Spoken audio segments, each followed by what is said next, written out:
मैं चुड़ैल वाला आप सभी का स्वागत करता हूँ भूत पिशाच चुड़ैलों की दुनिया में। दोस्तों, आज जो मैं कहानी लेके आया हूँ, यकीन मानिए आज से पहले आपने ये कहानी कभी नहीं सुनी होगी। एक बार आपने ये कहानी आधी सुन ली तो पूरी सुने बिना रह नहीं पाएंगे और आपका डर से हालत ख़राब हो जाएगा। तो ज़्यादा बकवास मैं नहीं करता हूँ और कहानी शुरू करता हूँ। अमावस की वो रात साधारण काली रात नहीं थी, बल्कि ऐसी घनी स्याही जैसी थी जिसे देखकर लगता था कि आसमान ने अपनी सारी रोशनी हमेशा के लिए खो दी है। डाकिनी वन के बीचों बीच स्थित प्रेत शिला शमशान घाट सदियों से वीरान पड़ा था। यहाँ अब मुर्दे जलाए नहीं जाते थे, क्योंकि आसपास के 50 गांवों में ये मान्यता थी कि जो यहाँ जलाया जाता है उसे मुक्ति नहीं मिलती, बल्कि वो हमेशा के लिए इसी अंधेरे का हिस्सा बन जाता है। हवा पूरी तरह थमी हुई थी, पत्तों की सरसराहट भी नहीं थी, सिर्फ एक अजीब सी भारी और दम घोंटने वाली खामोशी थी। उस खामोशी को अगर किसी चीज ने तोड़ा तो वो थी यक्ष के भारी कदमों की आवाज। यक्ष कोई साधारण तांत्रिक नहीं था, उसकी उम्र का अंदाजा लगाना नामुमकिन था। उसकी दाढ़ी खिचड़ी रंग की थी, आंखें जलते हुए अंगारों जैसी लाल, और उसके नंगे बदन पर चिता की ताजा भस्म राख पुती हुई थी। उसके गले में रुद्राक्ष नहीं, बल्कि मरे हुए सांपों की हड्डियों की माला थी। आज वो यहाँ ज्ञान या मोक्ष के लिए नहीं आया था, वो उस चीज के लिए आया था जिसका नाम लेने से भी बड़े बड़े अघोरी कांप जाते थे। वो महाकाल विसर्जन साधना करने आया था। प्रेत शिला शमशान का माहौल इतना भारी था कि यक्ष को सांस लेने के लिए भी मेहनत करनी पड़ रही थी। यहाँ की हवा में ऑक्सीजन कम और सड़े हुए मांस की मीठी मीठी बदबू ज्यादा थी। ये बदबू किसी जानवर की नहीं, बल्कि पुरानी सड़ी गली इंसानी लाशों की थी, जो शायद जमीन के नीचे दबी हुई थीं और जिनका अंतिम संस्कार कभी पूरा नहीं हुआ था। यक्ष ने शमशान के ठीक बीच में एक जगह चुनी जहां जमीन की मिट्टी काली पड़ चुकी थी। उसने अपने झोले से एक इंसानी जांघ की हड्डी निकाली और जमीन पर एक बड़ा सा गोलाकार घेरा बनाना शुरू किया। ये सुरक्षा घेरा था, लेकिन यक्ष जानता था कि आज रात जिस शक्ति को वो ललकारने वाला है, उसके लिए ये घेरा शायद कागज की दीवार से ज्यादा कुछ न हो। फिर भी ये उसकी आखिरी उम्मीद थी। उसने चारों दिशाओं में 4 नरमुंड रखे। हर खोपड़ी के ऊपर उसने सिंदूर और अपने ही खून को मिलाकर एक विशेष चिन्ह बनाया। ये चिन्ह किसी किताब में नहीं मिलता, ये उसे उसके गुरु ने मरते वक्त अपनी उंगली से जमीन पर बनाकर दिखाया था और कहा था, यक्ष, इसे तभी बनाना जब तुम्हारे पास खोने के लिए अपनी रूह के अलावा कुछ न बचे। आज यक्ष के पास वाकई कुछ नहीं बचा था। उसका परिवार, उसका नाम, उसकी प्रतिष्ठा, सब कुछ उस एक श्राप ने निगल लिया था जिसे तोड़ने के लिए वो आज मौत के मुंह में आया था। उसने माचिस नहीं जलाई, उसने अपनी थैली से एक चमकता हुआ पत्थर निकाला और उसे रगड़कर उन खोपड़ियों के अंदर रखे दियों को रोशन किया। दिए जल तो गए, लेकिन उनकी रोशनी पीली नहीं, बल्कि एक डरावनी नीली आभा लिए हुए थी। उस नीली रोशनी में शमशान के पेड़ ऐसे लग रहे थे जैसे वे पेड़ नहीं, बल्कि टेढ़े मेढ़े खड़े हुए जले हुए इंसान हों जो उसे ही घूर रहे हों। यक्ष पद्मासन में बैठ गया। उसने अपनी रीढ़ की हड्डी सीधी की और अपनी आंखों को आधा बंद कर लिया। साधना शुरू करने से पहले उसने अपने चारों ओर देखा। अंधेरा इतना गाढ़ा था कि मशाल की रोशनी भी बस 2-3 फीट तक ही जा पा रही थी। उसके आगे सिर्फ और सिर्फ काला शून्य था। उसने एक गहरी सांस ली जिसमें राख और मौत की गंध भरी थी और पहला मंत्र उच्चारित किया, ओम ह्रीं क्लीं विकट भैरवाय पाताल वासिने मम रक्षणम कुरु कुरु। उसकी आवाज बहुत भारी और गंभीर थी। जैसे ही पहला मंत्र शमशान की हवा में गूंजा, अचानक तापमान गिर गया। इतनी तेज ठंडक महसूस हुई जैसे किसी ने उसे बर्फ की सिल्ली पर लिटा दिया हो। ये कुदरती ठंड नहीं थी, ये प्रेत शीत थी, जो तब महसूस होती है जब आत्माएं किसी जीवित शरीर के पास आकर उसकी गर्मी सोखने लगती हैं। यक्ष का शरीर कांपने लगा, लेकिन उसका मन अडिग था। वो जानता था कि ये सिर्फ शुरुआत है, अभी तो वे आए भी नहीं हैं। उसने मंत्र का उच्चारण तेज कर दिया। आवाज की गूंज जब बदल रही थी, ऐसा लग रहा था कि उसकी आवाज कहीं टकराकर वापस नहीं आ रही, बल्कि अंधेरा उसे निगलता जा रहा है। 10 मिनट बीते, फिर 20, फिर आधा घंटा। सब कुछ शांत था, सिवाय उसकी अपनी गूंजती आवाज के। लेकिन तभी उसे महसूस हुआ, जमीन हिल रही थी। भूकंप की तरह नहीं, बल्कि जैसे धरती सांस ले रही हो। जिस काली मिट्टी पर वो बैठा था वो गीली होने लगी। यक्ष ने अपनी आंखें नहीं खोली, लेकिन उसे अपनी जांघों और पैरों के नीचे नमी महसूस हो रही थी और साथ ही एक नई गंध आई, ताजा गर्म खून की गंध। साधना का नियम कठोर था, चाहे आसमान फट जाए या जमीन निगल ले, आंखें नहीं खोलनी है। लेकिन यक्ष का इंसानी दिमाग उसे चेतावनी दे रहा था।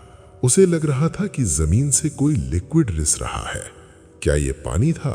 नहीं, पानी इतना गाढ़ा और चिपचिपा नहीं होता। ये खून था। शमशान की प्यासी धरती जो सदियों से सूखी थी, अचानक खून उगल रही थी। यक्ष के मन में एक भयानक चित्र बना कि वो खून के एक तालाब के बीचों बीच बैठा है।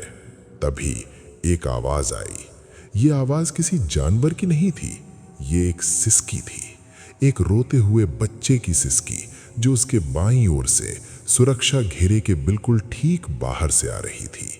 बाबा, मुझे बचा लो, बहुत जलन हो रही है। यक्ष का दिल एक पल के लिए रुक गया। यह आवाज उसकी अपनी बेटी तारा की थी, जो 5 साल पहले आग में जलकर मर गई थी। वही सिसकियां, वही दर्द। बाबा, यहां बहुत अंधेरा है, मुझे डर लग रहा है। आवाज अब और करीब आ गई थी, जैसे वो उसके कान के बिल्कुल पास खड़ी हो। यक्ष का पूरा शरीर पसीने से तरबतर हो गया। उसका मन चीख चीख कर कह रहा था, आंखें खोल, देख, तेरी बेटी तुझे पुकार रही है। एक पिता का दिल तड़प उठा। उसका हाथ अनजाने में ही अपने घुटने से उठने लगा ताकि वो उस आवाज की दिशा में हाथ बढ़ा सके। लेकिन उसी पल उसके गुरु की चेतावनी उसके दिमाग में बिजली की तरह कौंधी। शमशान कभी सच नहीं बोलता यक्ष, वो तुम्हारे प्यार को ही तुम्हारा फंदा बनाएगा। यक्ष ने अपनी मुट्ठी इतनी जोर से भींची कि उसके नाखूनों से हथेलियों में खून निकल आया। उसने उस दर्द का इस्तेमाल अपने दिमाग को वापस साधना में लाने के लिए किया। उसने मंत्र को और जोर से, लगभग चिल्लाते हुए पढ़ना शुरू किया ताकि तारा की सिसकियां दब जाएं। जैसे ही उसने आवाज को अनसुना किया, वो सिसकी अचानक बदल गई। अब वो रोना नहीं था, अब वो एक विभत्स, डरावनी हंसी थी। एक ऐसी हंसी जो किसी मासूम बच्ची की नहीं, बल्कि सदियों पुरानी किसी चुड़ैल की थी। तू बहुत होशियार है यक्ष, लेकिन तू कब तक बचेगा? रात तो अभी जवान है। वो आवाज धीरे धीरे पीछे की तरफ खिसकती गई और अंधेरे में विलीन हो गई। लेकिन यक्ष को राहत नहीं मिली। उसे पता था कि ये तो बस छलावा का पहला चरण था। वे उसकी भावनाओं को तोड़ने में नाकाम रहे तो अब वे उसके शरीर पर हमला करेंगे। मंत्र जाप जारी रखते हुए उसे अचानक लगा कि उसके सुरक्षा घेरे के चारों ओर लोग इकट्ठा होने लगे हैं। उसे पैरों की आहटें सुनाई देने लगी। एक नहीं, दो नहीं, बल्कि सैकड़ों नंगे पैर, छप छप छप, जैसे वे सब उस खून और कीचड़ में चल रहे हों। वे घेरे के चारों ओर चक्कर लगा रहे थे। यक्ष बंद आंखों से भी उनकी मौजूदगी महसूस कर सकता था। वे प्रेत योनि के भूखे नंगे प्राणी थे जो उस सुरक्षा घेरे की एक गलती का इंतजार कर रहे थे। अचानक एक जोरदार हवा का झोंका आया और चारों दिशाओं में जल रहे दियों की लपटें फड़फड़ाने लगीं। ऐसा लगा जैसे सैकड़ों लोग एक साथ उन दियों को बुझाने के लिए फूंक मार रहे हों। यक्ष ने अपनी पूरी इच्छा शक्ति उन दियों पर केंद्रित कर दी। अगर एक भी दिया बुझा तो उसका अंत निश्चित था। हवा का शोर बढ़ने लगा। अब वो हवा नहीं थी, वो चीखें थीं, हजारों आत्माओं की चीखें जो मुक्ति मांग रही थीं, या शायद बदला। हमें आजाद करो, हमें खून चाहिए। शोर इतना ज्यादा हो गया कि यक्ष को अपनी खुद की आवाज सुनाई देना बंद हो गई। उसके कान सुन्न पड़ने लगे। ऐसा लग रहा था कि उसका सिर फट जाएगा। तभी उसे अपनी पीठ पर कुछ रेंगता हुआ महसूस हुआ। कोई कीड़ा नहीं, बल्कि ठंडा गीला हाथ। वो हाथ उसकी रीढ़ की हड्डी के नीचे से शुरू हुआ और धीरे धीरे ऊपर उसकी गर्दन की तरफ बढ़ने लगा।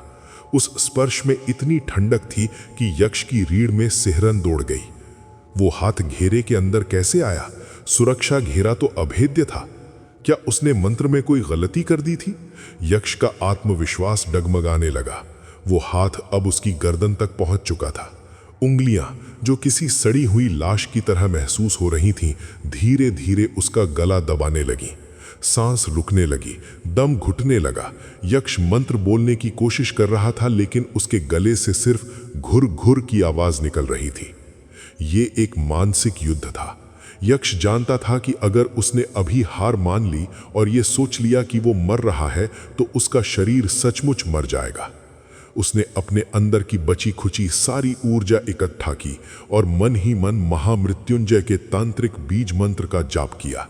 एक झटके से उसे लगा जैसे उसकी गर्दन से वो हाथ जलकर दूर हट गया हो।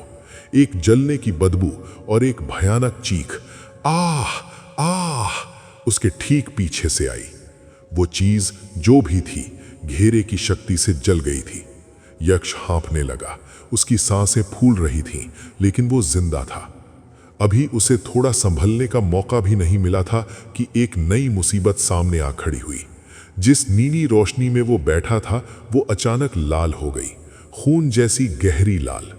यक्ष को बंद आंखों के सामने भी वो लाल रंग दिखाई दे रहा था। और अब वो आवाज आई जिसका उसे सबसे ज्यादा डर था। ये किसी इंसान या आत्मा की आवाज नहीं थी। ये आवाज जमीन के नीचे से, पाताल की गहराइयों से आ रही थी, गूंजती हुई, भारी और अधिकारपूर्ण। कौन है तू जो मेरी नींद में खलल डालने की जुर्रत करता है? ये ब्रह्म पिशाच की आवाज थी। इस शमशान का राजा वो जाग चुका था। यक्ष जानता था कि अब असली खेल शुरू होगा। अब तक तो सिर्फ प्यादे लड़ रहे थे, अब वजीर सामने आया था। शमशान की जमीन जोर से हिलने लगी और यक्ष के सामने घेरे के बाहर की जमीन फटने लगी। उस दरार में से गाढ़ा काला धुआं निकलने लगा, जो धीरे धीरे एक विशाल आकृति का रूप ले रहा था। यक्ष ने अपनी साधना की गति बढ़ा दी, लेकिन उस आकृति से निकलने वाली नकारात्मक ऊर्जा इतनी शक्तिशाली थी कि यक्ष के मंत्र लड़खड़ाने लगे। वो आकृति अब पूरी तरह बन चुकी थी। यक्ष को देखने की जरूरत नहीं थी। उसकी तीसरी आंख अंतर्ज्ञान उसे सब दिखा रही थी। वो करीब 10 फीट ऊंचा साया था, जिसके सिर पर सींग नहीं बल्कि मुकुट की तरह जलती हुई लपटें थीं। उसकी आंखें नहीं थीं, बस 2 गहरे गड्ढे थे जिनमें अनंत अंधेरा था।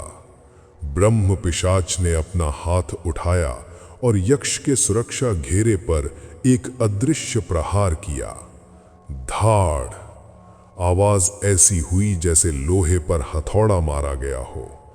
यक्ष का पूरा शरीर झंझना गया, उसके कानों से खून बहने लगा।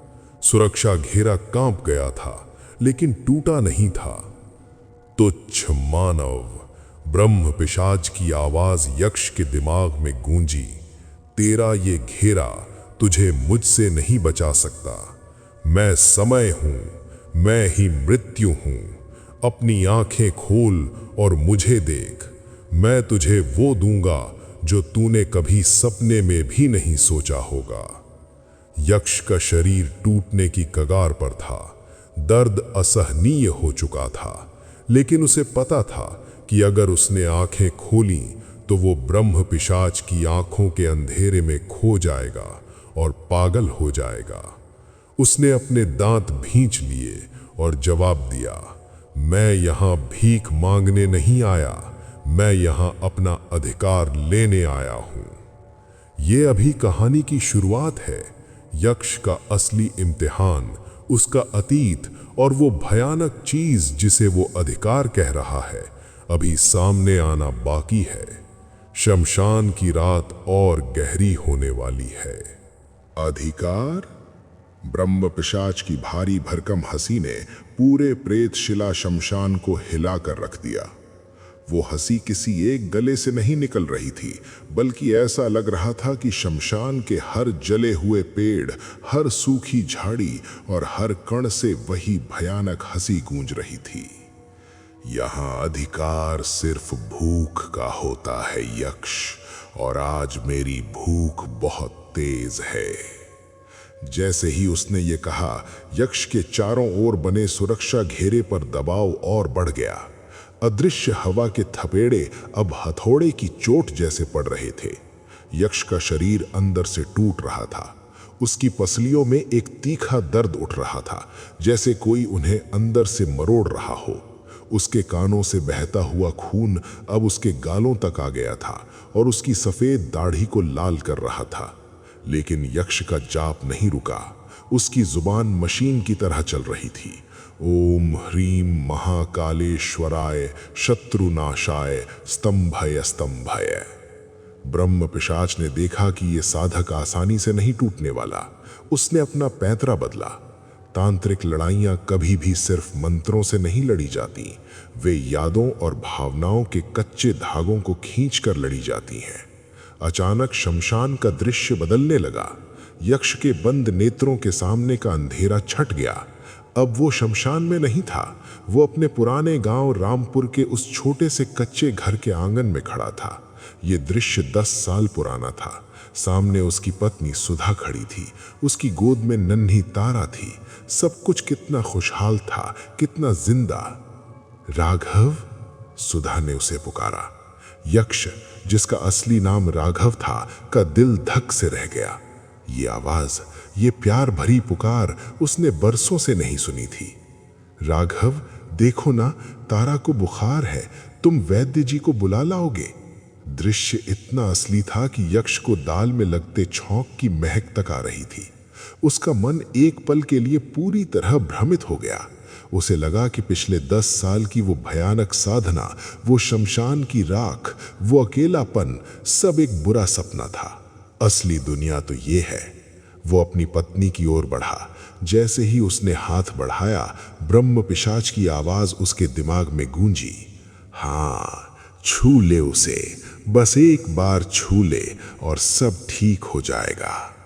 यक्ष का हाथ सुधा के गाल को छूने ही वाला था कि तभी उसकी नजर सुधा के पैरों पर पड़ी। उसके पैर उल्टे थे और जहां वो खड़ी थी वहां जमीन पर कोई परछाई नहीं थी। यक्ष को झटका लगा। सच्चाई बिजली की तरह उसके दिमाग में कौंध गई।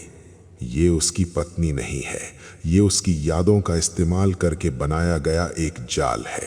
उसने तुरंत अपना हाथ पीछे खींचा और जोर से चिल्लाया, कपाल मोचन। ये एक तांत्रिक हुंकार थी जो भ्रम को तोड़ने के लिए इस्तेमाल की जाती है। जैसे ही उसने ये शब्द बोला, वो प्यारा सा घर, वो आंगन और उसकी पत्नी, सब कुछ पिघलने लगे। जैसे मोम आग में पिघलता है, वैसे ही सुधा का चेहरा पिघल कर लटक गया। उसकी आंखों के गड्ढों से पीप और कीड़े गिरने लगे। तुमने हमें क्यों नहीं बचाया राघव? वो पिघलता हुआ चेहरा चीखा। तुमने हमें जलने के लिए छोड़ दिया। वो दृश्य भयानक हो गया। अब वहां आग थी, हर तरफ आग, वही आग जिसमें उसका परिवार जलकर मरा था। यक्ष वापस शमशान की काली हकीकत में लौट आया था, लेकिन उसका दिल अभी भी तेजी से धड़क रहा था। वो इस मानसिक हमले से बुरी तरह आहत हुआ था। उसकी एकाग्रता में दरार पड़ चुकी थी और इसी दरार का इंतजार ब्रह्म पिशाच कर रहा था। चट चट चट। अचानक सुरक्षा घेरे के उत्तर दिशा में रखा हुआ एक नर मुंड बीच से चटक गया। यह एक बहुत बुरा संकेत था। 4 में से 1 पहरेदार गिर चुका था। उत्तर दिशा अब खुली थी। सुरक्षा कवच में छेद हो चुका था। यक्ष ने महसूस किया कि उस टूटी हुई दिशा से बर्फीली हवा अंदर घुस रही है। यह हवा साधारण नहीं थी, ये विषाक्त वायु थी जो साधक के शरीर में घुसकर उसके अंगों को सड़ाना शुरू कर देती है। यक्ष को अपने बाएं हाथ में जो उत्तर दिशा की ओर था, शून्यपन महसूस होने लगा। उसका हाथ काला पड़ने लगा था, जैसे किसी जहरीले सांप ने काट लिया हो। अब यक्ष के पास सिर्फ 2 रास्ते थे। या तो वो साधना छोड़कर भागने की कोशिश करे, जिसमें उसकी मौत पक्की थी, क्योंकि घेरे से बाहर निकलते ही प्रेत उसे नोच खाएंगे, या फिर वो महात्याग करे। महात्याग यानी अपने ही शरीर का कोई हिस्सा भेंट चढ़ाना। यक्ष ने एक पल भी नहीं सोचा। उसने अपने दाहिने हाथ से पास पड़ा हुआ वो धारदार चिमटा उठाया और उसे अपनी बाईं हथेली पर दे मारा। खच!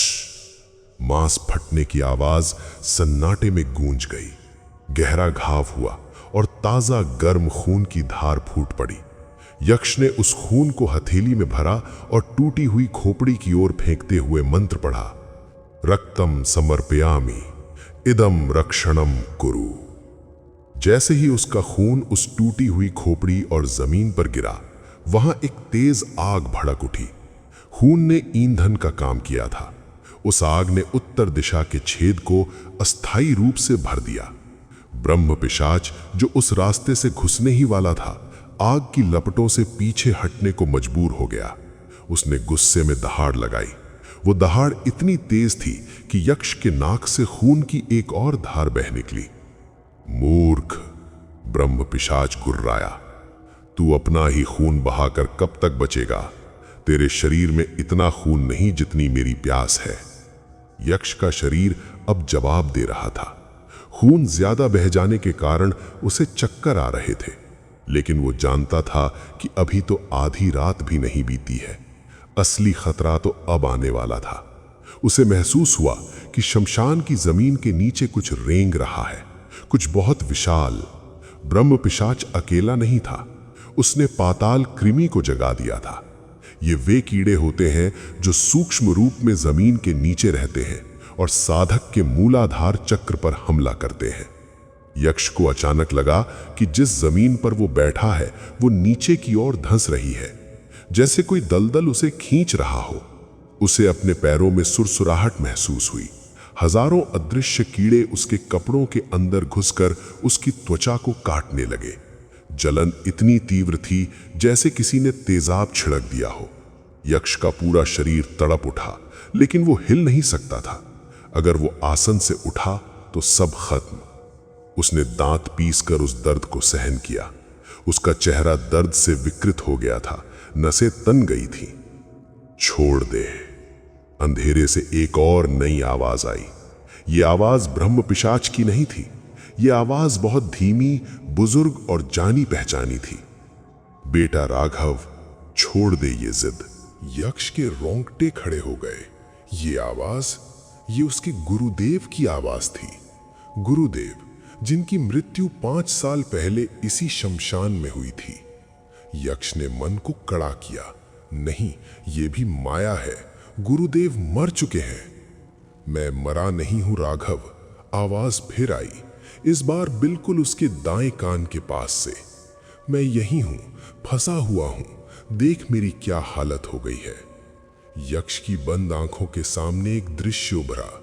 उसने देखा कि उसके गुरुदेव एक सूखे हुए पेड़ से उल्टे लटके हुए हैं।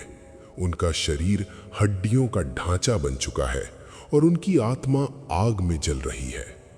मेरी मुक्ति तेरे हाथ में है राघव। इस साधना को रोक दे और मुझे आजाद कर दे। अगर तूने ये साधना पूरी की तो मैं हमेशा के लिए नरक में जलता रहूंगा। क्या तू अपने गुरु को तड़पता देख सकता है? ये यक्ष के लिए अब तक का सबसे बड़ा धर्म संकट था। एक तरफ उसका मकसद था और दूसरी तरफ उसके गुरु जिन्होंने उसे सब कुछ सिखाया था। क्या ये सचमुच उसके गुरु की आत्मा थी या ये ब्रह्म पिशाच का कोई नया खेल? तांत्रिक शास्त्रों में लिखा है कि कभी कभी उच्च कोटि के पिशाच मरे हुए गुरुओं का रूप लेकर शिष्य को पथ भ्रष्ट करते हैं। लेकिन अगर ये सच हुआ तो? यक्ष का मंत्र जाप धीमा पड़ने लगा।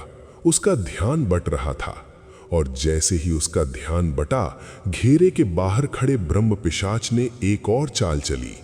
उसने शमशान की हवा में तैर रही हजारों अतृप्त राख यानी चिता भस्म को बवंडर का रूप दे दिया।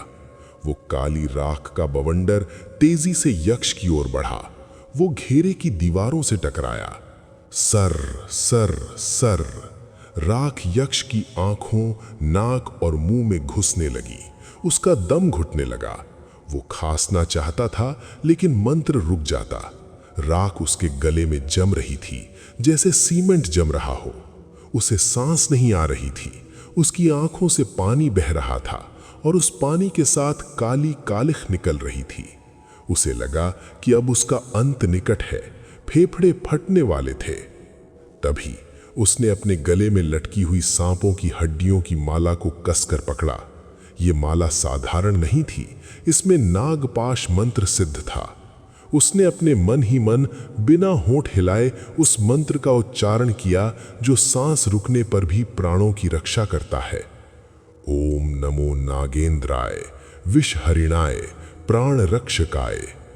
जैसे ही मंत्र पूरा हुआ, उसके गले की माला गर्म हो गई, इतनी गर्म कि उसकी छाती की खाल जलने लगी। लेकिन उस गर्मी ने उसके गले में जमी हुई राख को पिघला दिया। यक्ष ने एक जोरदार उबकाई ली और मुंह से काले रंग का एक बड़ा सा गोला बाहर थूका।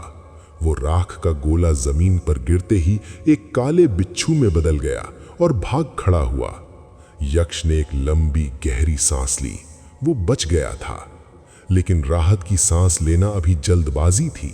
उसने महसूस किया कि शमशान का माहौल अब और भी ज्यादा भारी हो गया है। अब तक सिर्फ डराने और धमकाने का खेल चल रहा था, लेकिन अब कुछ ऐसा होने वाला था जो प्रकृति के नियमों के विरुद्ध था। यक्ष को एक अजीब सी गंध आई। ये गंध सड़े हुए मांस की नहीं थी, ये कस्तूरी और कपूर की गंध थी। बहुत तेज, बहुत नशीली। इस गंध का मतलब हर अघोरी जानता है। इसका मतलब है कि योगिनी का आगमन हो रहा है। लेकिन शमशान में योगिनियां वरदान देने नहीं आती, वे बलि लेने आती हैं। अंधेरे में घेरे से थोड़ी दूर एक आकृति उभरने लगी। इस बार ये कोई डरावना राक्षस नहीं था, ये एक स्त्री की आकृति थी। बेहद खूबसूरत, लेकिन उसकी खूबसूरती में एक जानलेवा दहशत थी। उसके बाल खुले थे और घुटनों तक आते थे। उसकी आंखें चमक रही थीं और उसके हाथों में एक खप्पर यानी कटोरा था। वो धीरे धीरे हवा में तैरते हुए यक्ष की ओर बढ़ रही थी। ब्रह्म पिशाच की हंसी फिर गूंजी। देख यक्ष, तेरी मेहमान आ गई है। अब तुझे कोई मंत्र नहीं बचा सकता, क्योंकि योगिनी को मंत्र नहीं, मांस चाहिए। यक्ष का दिल बैठ गया। पिशाच से लड़ना एक बात थी, लेकिन एक क्रोधिक योगिनी का सामना करना, ये तो मौत को सीधा निमंत्रण था। योगिनी अब सुरक्षा घेरे के बिल्कुल पास आ चुकी थी। उसने अपना हाथ उठाया और सुरक्षा घेरे की अदृश्य दीवार को छुआ। जहां पिशाच टकराकर पीछे हट गया था, वहां योगिनी का हाथ बिना किसी रोक टोक के अंदर आ गया। सुरक्षा घेरा योगिनी के लिए काम नहीं कर रहा था। यक्ष की आंखें खौफ से फटी की फटी रह गईं। मन की आंखों से उसने ये देखा। वो जान गया कि उसने एक बहुत बड़ी गलती कर दी है। उसने पिशाच के लिए घेरा बनाया था, लेकिन उसने उच्च शक्तियों के लिए कोई बंधन नहीं बांधा था। योगिनी का हाथ अब यक्ष के सिर के ठीक ऊपर था। उसके लंबे नुकीले नाखून यक्ष के कपाल यानी सिर को छू रहे थे। मुझे भूख लगी है। योगिनी की आवाज शहद जैसी मीठी और जहर जैसी घातक थी। क्या तू अपनी बलि खुद देगा या मैं तुझे छीन लूं? यक्ष जानता था कि अगर योगिनी ने उसे छू लिया तो वो उसकी कुंडलिनी शक्ति को खींच लेगी और वो हमेशा के लिए एक जिंदा लाश बन जाएगा। उसके पास अब सिर्फ एक ही रास्ता बचा था, एक ऐसा मंत्र जिसका इस्तेमाल वर्जित था। शव जागृति मंत्र, यानी आसपास गड़े हुए किसी मुर्दे को जिंदा करके उसे योगिनी के सामने परोसना। ये पाप था, घोर पाप। लेकिन अपनी जान बचाने के लिए क्या वो इतना नीचे गिर सकता था? योगिनी के नाखून अब उसकी खोपड़ी में गड़ने लगे थे। खून की एक पतली लकीर उसके माथे पर बहने लगी। समय खत्म हो रहा था। यक्ष ने अपना हाथ जमीन पर मारा और वो वर्जित मंत्र पढ़ना शुरू किया जो मरे हुओं को नींद से जगा देता है। कहानी का ये हिस्सा यहीं एक भयानक मोड़ पर रुकता है। क्या यक्ष अपनी जान बचाने के लिए किसी और आत्मा की बलि देगा? और अगर मुर्दे जाग गए तो वे किसका हुक्म मानेंगे, यक्ष का या उस ब्रह्म पिशाच का? अंधेरा अब और गहरा होने वाला है। यक्ष का हाथ जमीन पर पड़ा और उसकी उंगलियां गीली मिट्टी में धंस गईं। ये मिट्टी साधारण नहीं थी, ये उन अनगिनत लाशों की राख और सड़े हुए मांस से बनी थी जो सदियों से यहां दबी थीं। यक्ष ने अपनी आंखें पूरी तरह खोल दी। अब बंद रखने का कोई मतलब नहीं था। सामने खड़ी योगिनी की लाल चमकती आंखें उसकी रूह को चीर रही थीं। उसके नाखून यक्ष के माथे की खाल को भेद चुके थे। खून की गर्म धार उसकी आंखों में गिर रही थी, जिससे दुनिया लाल दिखाई दे रही थी। यक्ष ने एक पल के लिए अपनी सांस रोकी और फिर पूरी ताकत से वो वर्जित मंत्र चीखा जो पाताल के दरवाजों को जबरदस्ती खोल देता है। ओम ह्रीम क्लीम शव वेतालाय उत्तिष्ठ उत्तिष्ठ मम कार्यम कुरु कुरु। शमशान में एक भयानक सन्नाटा छा गया। योगिनी का हाथ जो यक्ष का सिर फाड़ने वाला था, हवा में ही रुक गया। उसने अपनी गर्दन टेढ़ी की, जैसे किसी दूर की आवाज को सुनने की कोशिश कर रही हो। तभी जमीन के नीचे से एक आवाज आई, खर खर खर। यक्ष के सुरक्षा घेरे से महज 5 कदम की दूरी पर जमीन फटने लगी। मिट्टी ऊपर की ओर उठी, जैसे कोई नीचे से धक्का दे रहा हो। एक सड़ा गला हड्डियों से झांकता हुआ हाथ मिट्टी को चीरते हुए बाहर निकला। फिर दूसरा, फिर तीसरा। देखते ही देखते यक्ष के चारों तरफ की जमीन जीवित हो उठी। ये वो मुर्दे थे जिन्हें अच्छी तरह जलाया नहीं गया था या जिन्हें मारकर यहां गाड़ दिया गया था। उनके शरीरों पर मांस के लोथड़े लटक रहे थे, आंखों के गड्ढों में कीड़े बिलबिला रहे थे और जबड़े खुले हुए थे। मांस। योगिनी की नजर यक्ष से हटकर उन ताजा उखड़े हुए मुर्दों पर गई। उसे यक्ष के प्राण चाहिए थे, लेकिन सामने परोसा गया सड़ा हुआ मांस उसकी तामसिक भूख को और भी ज्यादा ललचा रहा था। यक्ष ने मौके का फायदा उठाया। उसने अपनी थैली से एक मुट्ठी काली सरसों निकाली और उन लड़खड़ाते हुए मुर्दों की तरफ फेंकी। जाओ, अपनी भूख मिटाओ, उसने आदेश दिया। लेकिन उसका आदेश योगिनी के लिए नहीं, बल्कि उन मुर्दों के लिए था कि वे योगिनी को रोकें। ये दृश्य इतना विभत्स था कि कमजोर दिल का इंसान इसे देखकर ही मर जाता। 3-4 अधजले शव जिनके पैरों की हड्डियां टूटी हुई थीं, घिसटते हुए योगिनी की तरफ लपके। योगिनी ने एक भयानक हंसी हंसी, एक ऐसी हंसी जो कांच टूटने जैसी थी। उसने झपट्टा मारा और सबसे आगे वाले शव की गर्दन पकड़कर उसे एक ही झटके में धड़ से अलग कर दिया। वो उस सड़े हुए मांस को ऐसे नोचने लगी जैसे कोई भूखा जानवर हो। यक्ष ने राहत की सांस ली। उसकी चाल कामयाब रही थी। योगिनी का ध्यान भटक चुका था, लेकिन वो जानता था कि ये राहत बस कुछ पलों की है। उसने एक महापाप किया था। शमशान में सोए हुए मुर्दों को जगाना प्रकृति के नियम के खिलाफ था और इसका दंड उसे भुगतना ही था। तभी पूरे शमशान का तापमान, जो अब तक बर्फीला था, अचानक उबलने लगा। हवा में एक ऐसी गर्मी आ गई जैसे किसी ने भट्ठी का दरवाजा खोल दिया हो। धोखा! ब्रह्म पिशाच की आवाज ने आसमान हिला दिया। यक्ष ने ऊपर देखा।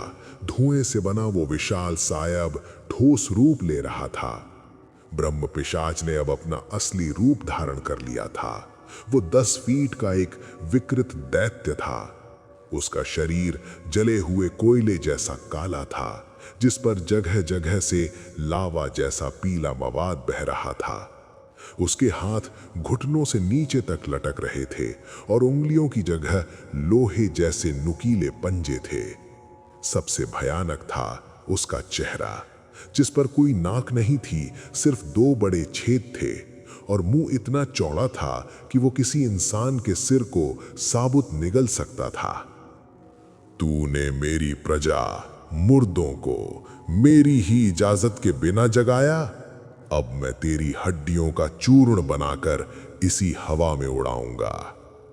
ब्रह्म पिशाच ने अपना विशाल पैर उठाया और जमीन पर दे मारा। धड़ाम! उस एक ही वार से यक्ष का सुरक्षा घेरा, जो पहले ही कमजोर हो चुका था, पूरी तरह टूटकर बिखर गया। जिन खोपड़ियों में दिए जल रहे थे वे चकनाचूर हो गईं। अब यक्ष और उस राक्षस के बीच कोई दीवार नहीं थी। यक्ष पूरी तरह नंगा था, शारीरिक रूप से नहीं बल्कि आध्यात्मिक रूप से। ब्रह्म पिशाच बिजली की तेजी से आगे बढ़ा और यक्ष का गला अपने विशाल पंजे में जकड़ लिया। यक्ष के पैर जमीन से ऊपर उठ गए। उसे लगा जैसे उसकी गर्दन किसी लोहे के शिकंजे में कस गई हो। वो सांस नहीं ले पा रहा था।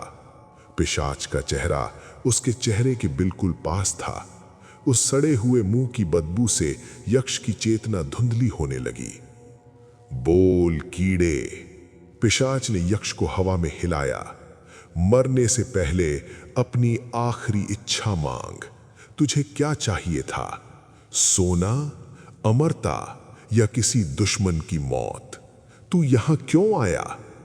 यक्ष का चेहरा नीला पड़ रहा था, आंखें बाहर निकल रही थीं।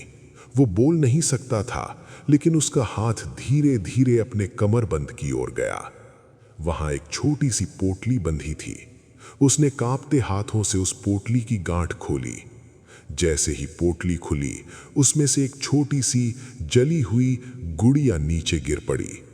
ये एक कपड़े की गुड़िया थी जो आधी जली हुई थी। पिशाच की नजर उस गुड़िया पर पड़ी। वो एक पल के लिए ठिठक गया। उसकी पकड़ थोड़ी ढीली हुई। यक्ष जमीन पर गिर पड़ा, जोर जोर से खांसते हुए। उसने अपनी सूजी हुई गर्दन को सहलाया और फिर उस गुड़िया को अपने सीने से लगा लिया। मैं सोना मांगने नहीं आया, यक्ष ने फटी हुई आवाज में कहा, खून का एक थक्का थूकते हुए। मैं अपनी बेटी तारा को लेने आया हूं। पिशाच शांत हो गया। शमशान की हवाएं थम गईं। दूर खड़ी योगिनी ने भी अपना भोजन छोड़ दिया और इस तमाशे को देखने लगी। तारा? पिशाच की आवाज अब गरजने वाली नहीं बल्कि एक डरावनी फुसफुसाहट थी। वो बच्ची जिसे 5 साल पहले इसी शमशान में जलाया गया था, जिसकी आत्मा भटक रही थी। हाँ, यक्ष चिल्लाया। उसकी आंखों में आंसू और आग दोनों थे। तुमने उसकी आत्मा को कैद कर रखा है। मेरे गुरु ने मरते वक्त बताया था कि वो प्रेत लोक में नहीं गई। उसे तुमने अपना गुलाम बना लिया है। उसे छोड़ दो, मेरे प्राण ले लो, लेकिन मेरी बच्ची को मुक्त करो। ब्रह्म पिशाच जोर से हंसा। इस बार उसकी हंसी में क्रोध नहीं, क्रूरता थी। तुझे लगता है मैं आत्माओं को कैद करता हूं? अरे मूर्ख तांत्रिक, मैं तो उन्हें शरण देता हूं जो दुनिया से ठुकरा दिए जाते हैं, जो अधूरी मौत मरते हैं, वे मेरे बच्चे बन जाते हैं। पिशाच नीचे झुका और यक्ष की आंखों में देखा। तू अपनी बेटी से मिलना चाहता है? ठीक है, एक पिता की इच्छा पूरी होनी चाहिए। पिशाच ने हवा में अपना हाथ घुमाया और एक अजीब सा मंत्र बुदबुदाया। शमशान के एक कोने में, जहां सबसे ज्यादा अंधेरा था, वहां से एक छोटी सी आकृति बाहर आई। वो एक 5-6 साल की बच्ची थी। उसने वही फ्रॉक पहनी थी जो जलते वक्त पहनी थी, जली हुई, चिथड़े उड़ी हुई। उसके बाल बिखरे हुए थे और चेहरा नीचे झुका हुआ था। तारा? यक्ष का दिल खुशी से फट पड़ा। वो दर्द भूल गया, डर भूल गया। वो घिसटते हुए अपनी बेटी की तरफ बढ़ा।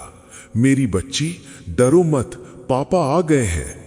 तारा अपनी जगह खड़ी रही, वो हिली नहीं। यक्ष उसके पास पहुंचा। उसने कांपते हाथों से अपनी बेटी के कंधे छुए। तारा, देखो मुझे, हम घर चलेंगे, सब ठीक हो जाएगा। तारा ने धीरे धीरे अपना सिर उठाया। जैसे ही यक्ष ने उसका चेहरा देखा, उसकी चीख हलक में ही अटक गई। वो पीछे की तरफ गिर पड़ा, दहशत से कांपते हुए। वो तारा का चेहरा तो था, लेकिन वो चेहरा इंसान का नहीं रहा था। उसकी आंखें गायब थीं और उनकी जगह 2 जलते हुए अंगारे थे। उसके मुंह में इंसानी दांत नहीं, बल्कि शार्क जैसी नुकीली हड्डियों की कतारें थीं। और उसके माथे पर वही निशान बना हुआ था जो ब्रह्म पिशाच के माथे पर था। पापा? तारा बोली। उसकी आवाज में मासूमियत नहीं थी, उसकी आवाज में वही भारीपन था जो ब्रह्म पिशाच की आवाज में था।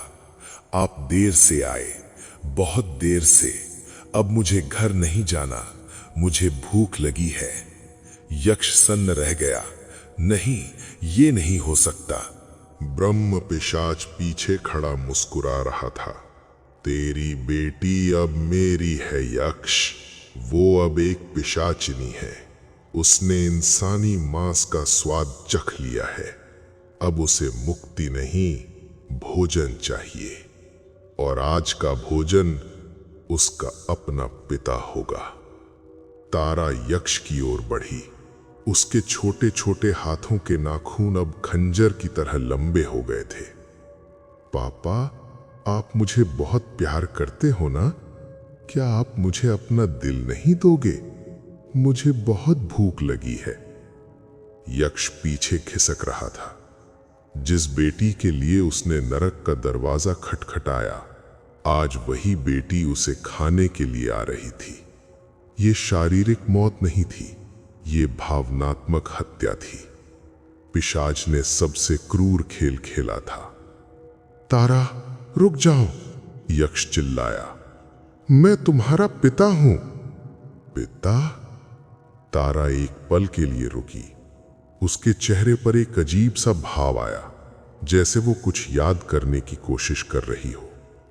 लेकिन फिर ब्रह्म पिशाच ने पीछे से एक सीटी बजाई। तारा का चेहरा फिर से हिंसक हो गया।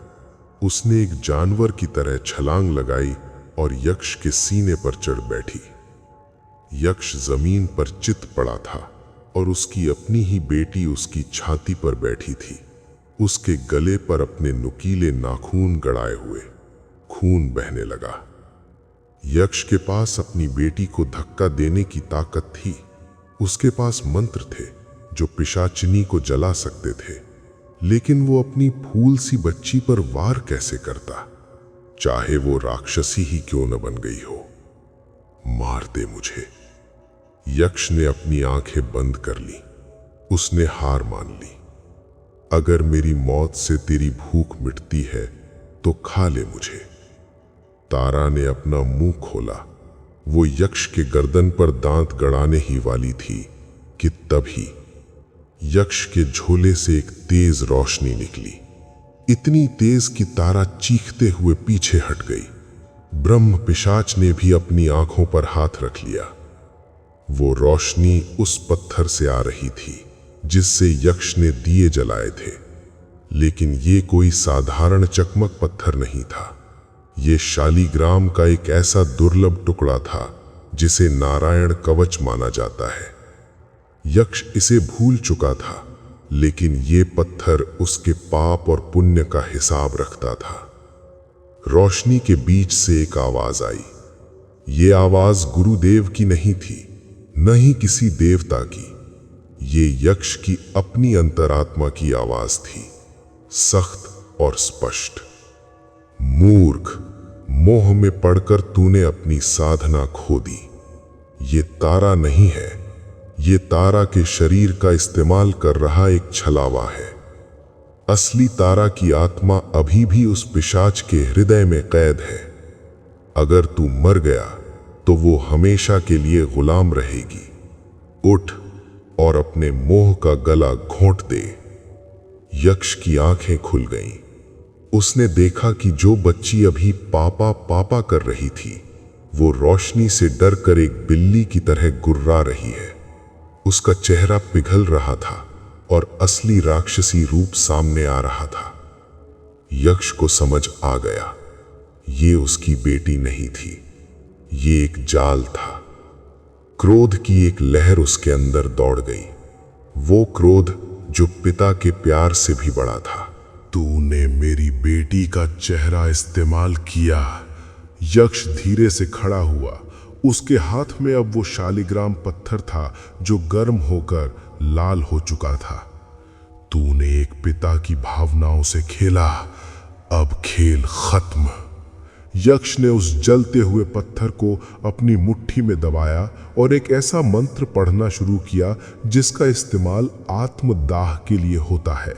लेकिन वो खुद को नहीं जला रहा था, वो अपने शरीर को एक जीवित बम बना रहा था।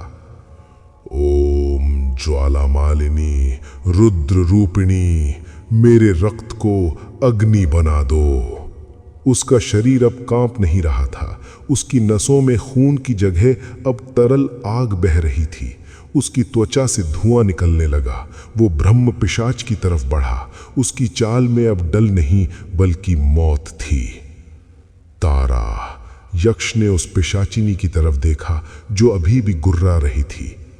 मैं तुझे मुक्त कराऊंगा, चाहे इसके लिए मुझे खुद राक्षस क्यों न बनना पड़े। उसने अपना हाथ पिशाचिनी यानी नकली तारा की तरफ बढ़ाया। पिशाचिनी ने हमला किया, लेकिन यक्ष ने उसका गला हवा में ही पकड़ लिया और जैसे ही यक्ष का हाथ उसे लगा, वो पिशाचिनी आग की लपटों में घिर गई। एक भयानक चीख के साथ वो राख बन गई। अब सिर्फ यक्ष और ब्रह्म पिशाच बचे थे। अब तेरी बारी है, यक्ष ने कहा। उसकी आवाज अब इंसान की नहीं लग रही थी, वो खुद एक भैरव बन चुका था। कहानी अब अपने अंतिम और सबसे भयानक चरण में प्रवेश करने वाली है। यक्ष ने अपनी मानवता छोड़ दी है, लेकिन क्या ब्रह्म पिशाच को हराना इतना आसान होगा? और असली तारा कहाँ है? क्या यक्ष उसे बचा पाएगा या खुद भी हमेशा के लिए राख बन जाएगा? यक्ष अब हाड़ मांस का इंसान नहीं रहा था, वो साक्षात काल अग्नि का रूप धर चुका था। उसके शरीर से उठने वाली लपटें इतनी तेज थीं कि आसपास की सूखी झाड़ियां अपने आप जलने लगी थीं।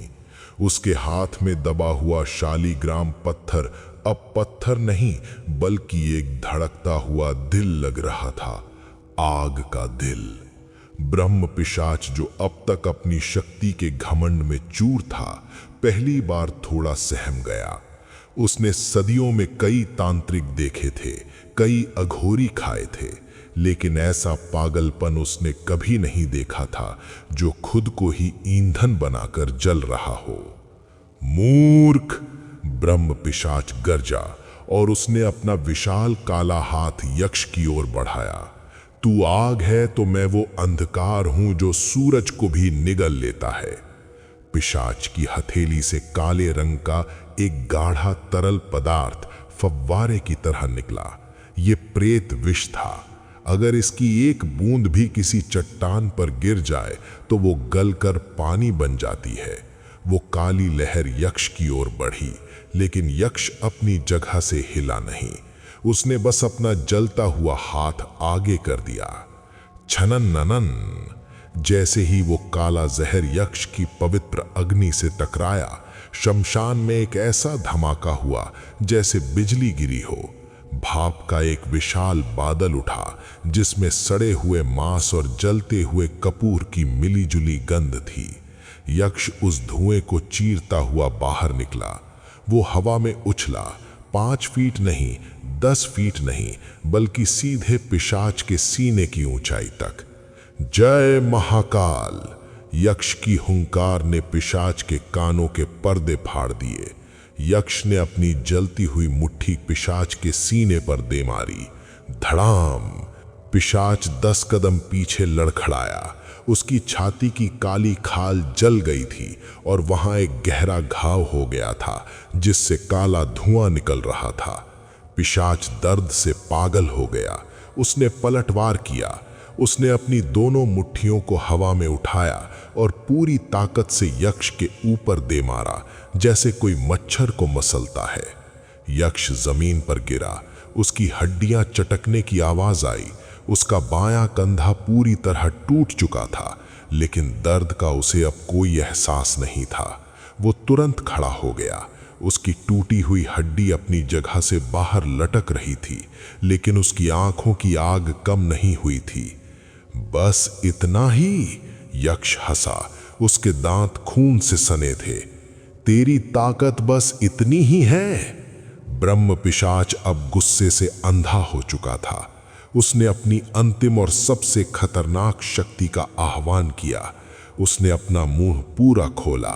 उसके गले के अंदर से हजारों मक्खियां और कीड़े बाहर निकले। ये मृत्यु दूत थे। इनका काम था सामने वाले के शरीर को नोचकर सेकंडों में कंकाल बना देना। वो काले कीड़ों का बादल यक्ष को ढकने के लिए बढ़ा। यक्ष ने अपनी आंखें बंद की और अपनी नाभि पर ध्यान केंद्रित किया। उसने अपने शरीर की सारी बची खुची जीवन ऊर्जा को एक बिंदु पर समेट लिया। ये आत्मघाती था। वो विस्फोट करने वाला था। जैसे ही कीड़ों ने उसे घेरा, यक्ष चिल्लाया, भस्मसात! उसके शरीर से एक गोलाकार अग्नि तरंग निकली। वो आग साधारण नहीं थी, वो नीली थी। उस दायरे में जो भी कीड़ा आया वो हवा में ही राख बन गया। वो आग की लहर फैलती गई और सीधे ब्रह्म पिशाच से टकराई। पिशाच चीखा। इस बार दर्द असली था। ये आग उसकी बाहरी खाल को नहीं, बल्कि उसकी आत्मा को जला रही थी। पिशाच घुटनों के बल गिर पड़ा। उसका विशाल शरीर अब धुएं की तरह अस्थिर होने लगा था। यक्ष जानता था कि यही मौका है। उसका अपना शरीर अब जवाब दे रहा था। उसकी त्वचा काली पड़ चुकी थी, जैसे जली हुई लकड़ी। उसके पास बस कुछ पल बचे थे इससे पहले कि वो खुद राख का ढेर बन जाए। उसने अपनी पूरी ताकत पैरों में भरी और पिशाच की ओर दौड़ा। पिशाच ने उसे रोकने की कोशिश की, लेकिन यक्ष अब रुकने वाला नहीं था। यक्ष ने पिशाच के विशाल शरीर पर चढ़ना शुरू किया। वो उसके पेट, फिर उसकी छाती पर चढ़ा। पिशाच के शरीर से निकलने वाली ठंडक उसे जमा रही थी, लेकिन यक्ष की अंदरूनी आग उसे पिघला रही थी। अब यक्ष पिशाच के चेहरे के बिल्कुल सामने था। मेरी बेटी, यक्ष ने पिशाच की काली खाली आंखों में देखते हुए कहा, उसे वापस कर। उसने अपना हाथ, जिसमें शालीग्राम पत्थर था, पिशाच के सीने के उस हिस्से पर रखा जहां दिल होता है। पिशाच का दिल मांस का नहीं था। वो एक काला घूमता हुआ भंवर था जिसमें सैकड़ों चेहरे दिखाई दे रहे थे। वे आत्माएं जो उसने खाई थीं। यक्ष ने अपना हाथ उस भंवर के अंदर डाल दिया। पिशाच की चीख से शमशान के पेड़ उखड़ गए। यक्ष का हाथ अंदर जल रहा था। उसे ऐसा लग रहा था जैसे उसने अपना हाथ किसी मिक्सर ग्राइंडर में डाल दिया हो। लाखों सुइयां उसे चुभ रही थीं। उसे अंदर बहुत सी आवाज सुनाई दे रही थी, बूढ़ों की, बच्चों की, औरतों की। वे सब उसे पकड़ने की कोशिश कर रही थीं। उसे भी उसी अंधेरे में खींचने के लिए। लेकिन यक्ष का ध्यान सिर्फ एक ही चीज पर था। उसकी उंगलियां उस ठंडे चिपचिपे अंधेरे में कुछ टटोल रही थीं। अचानक उसकी उंगलियों को कुछ महसूस हुआ। वो कोई ठंडा या डरावना एहसास नहीं था, वो एक गर्म एहसास था, जैसे सर्दी की धूप, एक नन्ही कांपती हुई रोशनी। तारा! यक्ष का मन चिल्लाया। ब्रह्म पिशाच को आभास हो गया कि यक्ष ने उसकी कैद की सबसे कीमती चीज, वो मासूम आत्मा, ढूंढ ली है। पिशाच घबरा गया। छोड़ उसे, वो मेरी है। पिशाच ने अपने दोनों हाथों से यक्ष के सिर को कुचलने की कोशिश की। खोपड़ी पर दबाव इतना बढ़ा कि यक्ष की एक आंख की नस फट गई और खून की धार बह निकली। लेकिन अब बहुत देर हो चुकी थी। यक्ष ने उस नन्ही रोशनी को अपनी मुट्ठी में भींचा और पूरी ताकत से बाहर खींचा। जय महाकाल! यक्ष ने अपना हाथ झटके से बाहर निकाला। जैसे ही वो रोशनी पिशाच के शरीर से अलग हुई, पिशाच का वजूद हिल गया। उसका सीना, जहां से आत्मा निकाली गई थी, वहां एक विशाल काला गड्ढा बन गया। वो गड्ढा भरने के बजाय और बड़ा होने लगा। पिशाच का शरीर अंदर से फटने लगा। नहीं, ये नहीं हो सकता। पिशाच की आवाज अब गरज नहीं रही थी, बल्कि बिखर रही थी। उसके शरीर से निकलने वाला काला धुआं अब उसे ही खाने लगा था। यक्ष जमीन पर गिर पड़ा। उसकी मुट्ठी में एक सफेद चमकीला गोला था। वो तारा की शुद्ध आत्मा थी। यक्ष ने अपनी धुंधली होती आंखों से देखा कि ब्रह्म पिशाच का विशाल शरीर अब राख के पहाड़ की तरह ढह रहा है। हवा में एक भयानक बदबू और गगनभेदी चीख गूंजी, और अगले ही पल वो सदियों पुराना राक्षस भस्म होकर जमीन पर काले कीचड़ की तरह फैल गया। शांति। शमशान में फिर से सन्नाटा छा गया, लेकिन ये शांति डरावनी थी। यक्ष का शरीर अब पूरी तरह खत्म हो चुका था। उसके पैर जलकर कोयला बन चुके थे। उसका एक हाथ गायब था और सीने की पसलियां बाहर झांक रही थीं। वो अब सांस नहीं ले रहा था। वो बस अपनी आखिरी इच्छा शक्ति पर टिका था। उसने अपनी मुट्ठी खोली। वो सफेद रोशनी हवा में तैरने लगी। धीरे धीरे उस रोशनी ने एक छोटी बच्ची का आकार ले लिया। इस बार वो कोई राक्षसी नहीं थी, वो असली तारा थी, प्यारी, मासूम और शांत। तारा की आत्मा ने यक्ष की ओर देखा। उसकी आंखों में अब डर नहीं था। उसने अपना धुंधला हाथ यक्ष के जले हुए चेहरे की ओर बढ़ाया। पापा! हवा में एक सरसराहट हुई। चलो घर चलें। यक्ष मुस्कुराना चाहता था, लेकिन उसके होंठ जल चुके थे। उसकी आंखों से एक आंसू निकला और गाल पर जम गया। उसने अपनी बची हुई गर्दन हिलाकर मना किया। वो घर नहीं जा सकता था। उसने अपनी जीवन ऊर्जा पूरी तरह जला दी थी। तुम जाओ बेटा, यक्ष के मन से आवाज निकली। तुम्हारी मुक्ति हो गई। जाओ, उस रोशनी की तरफ जाओ। तारा समझ गई। उसने एक आखिरी बार अपने पिता को देखा और फिर धीरे धीरे ऊपर आसमान की ओर उठने लगी। शमशान के अंधेरे को चीरती हुई वो एक तारे की तरह चमकते हुए आसमान में विलीन हो गई। यक्ष ने उसे जाते हुए देखा। उसका मिशन पूरा हुआ। उसकी बेटी आजाद थी। उसे सुकून मिला। उसने अपनी आंखें बंद कर लीं, ये सोचकर कि अब उसे भी मौत की मीठी नींद मिलेगी। लेकिन यही वो मोड़ था जहां शमशान ने अपना असली रंग दिखाया। यक्ष की आंखें बंद होते ही उसे नींद नहीं आई। उसे दर्द भी महसूस होना बंद हो गया, लेकिन उसकी चेतना खत्म नहीं हुई। अचानक उसे अपने चारों तरफ फिर से वही फुसफुसाहटें सुनाई देने लगी। गद्दी खाली है, गद्दी खाली है। हजारों आवाजें एक साथ बोल रही थीं। यक्ष ने घबराकर अपनी चेतना में आंखें खोली। उसने देखा कि वो अभी भी उसी शमशान में है, लेकिन अब उसका जला हुआ शरीर जमीन पर नहीं था, वो खड़ा था। उसका शरीर अब इंसान का नहीं था, वो 10 फीट ऊंचा था, काला था और उसके अंदर से वही भयानक गर्मी निकल रही थी। उसने अपने हाथ देखे, वे यक्ष के हाथ नहीं थे, वे ब्रह्म पिशाच के हाथ थे, नुकीले पंजों वाले। उसे समझ आ गया, और ये समझ मौत से भी ज्यादा भयानक थी। शमशान कभी खाली नहीं रहता। जिसने ब्रह्म पिशाच को मारा उसे ही अब उसका स्थान लेना था। ये नियम था। शक्ति हवा में गायब नहीं होती, वो बस पात्र बदलती है। यक्ष ने चिल्लाना चाहा, नहीं, मुझे मुक्ति चाहिए, लेकिन उसके गले से जो आवाज निकली वो यक्ष की नहीं थी। वो एक नई, भारी और डरावनी दहाड़ थी जिसने पूरे जंगल को हिला दिया। उसकी यादें मिटने लगी। तारा का चेहरा, उसका गांव, उसका नाम, सब कुछ धुंधला होने लगा। उसकी जगह अब सिर्फ एक ही चीज ने ले ली, भूख।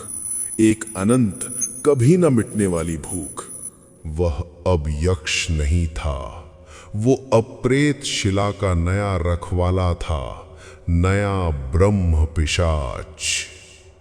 अंत। सुबह के 5 बज रहे थे। गांव के पुजारी और कुछ लोग डरते डरते शमशान के पास आए। उन्होंने देखा कि पूरा शमशान जला हुआ है, जैसे वहां कोई युद्ध हुआ हो। बीचों बीच राख के ढेर में उन्हें यक्ष का वो शालिग्राम पत्थर मिला। वो ठंडा पड़ चुका था और 2 टुकड़ों में टूटा हुआ था। साधु महाराज कहाँ गए? एक आदमी ने पूछा। पुजारी ने चारों तरफ देखा।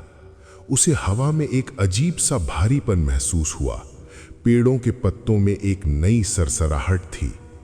उसने एक अंधेरे कोने की तरफ इशारा किया जहां परछाइयां कुछ ज्यादा ही गहरी थीं।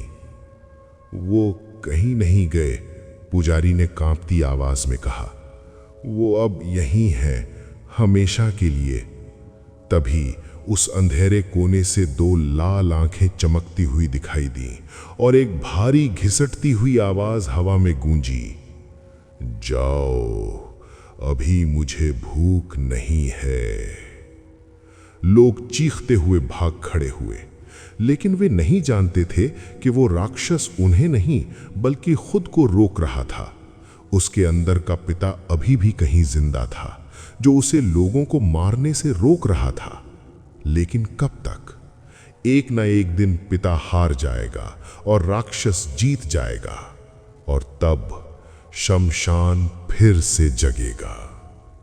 अगर ये कहानी तुम्हें एक पल के लिए भी डरा गई हो और शमशान के उस सन्नाटे को तुमने महसूस किया हो, तो चैनल को सब्सक्राइब करो और इस वीडियो को लाइक जरूर करना। कमेंट में बताओ, तुम्हें क्या लगता है? क्या यक्ष का बलिदान सही था, या उसे अपनी बेटी की मुक्ति के बदले खुद राक्षस बनने का सौदा नहीं करना चाहिए था? अगर तुम उसकी जगह होते तो क्या करते?